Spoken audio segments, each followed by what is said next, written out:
জয় গোস্বামীর লেখা মেঘ বলতে আপত্তি নেই। মেঘ বলতে আপত্তি কি? বেশ বলতে পারি। ছাদের ওপর মেঘ দাঁড়াতো ফুল পিসিমার বাড়ি। গ্রীষ্ম ছুটি চলছে তখন। তখন মানে কবে? আমার যদি 14, মেঘের 16-17 হবে। ছাদ থেকে হাতছানি দিত, ক্যারাম খেলবি আয়। সারা দুপুর কাহাতকার ক্যারাম খেলা যায়। সেই জন্যেই জোচ্চুরি হয়। হ্যাঁ, জোচ্চুরি হতো। আমার যদি 14, মেঘের 15-16 মতো। ঘুরিয়ে দিতে জানতো খেলা শক্ত ঘুঁটি পেলে। জায়গা মতো সরিয়ে নিত আঙুল দিয়ে ঠেলে। শুধু আঙুল, বোর্ডের ওপর লম্বা ফ্রকের ঝুল ছপাং ফেলে ঘটিয়ে দিত ঘুঁটির দিক ভুল।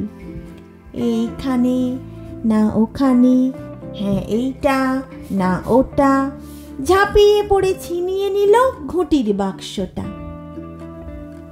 ঘুঁটিরও সেই প্রথম মরণ।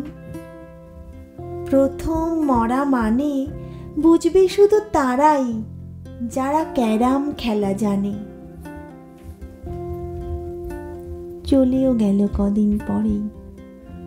মেঘ যেমন যায়, কাঠফাটা রোদ দাঁড়িয়ে পড়ল মেঘের জায়গায়।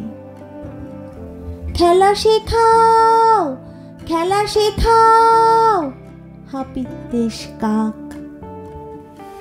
কলসিতে ঠোঁট ডুবিয়েছিল, জল তো পুড়ে খাক।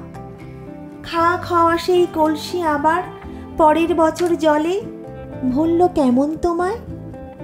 থামো, ওসব কি কেউ বলে?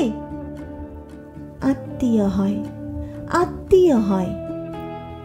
আত্মীয় না ছাই, স্পষ্ট করে বলো এবার, সব জানতে চাই। 2-3 ক্লাসের বয়স বেশি। গ্রীষ্ম ছুটি হলে ঘুরেও গেছে 2-3 বছর।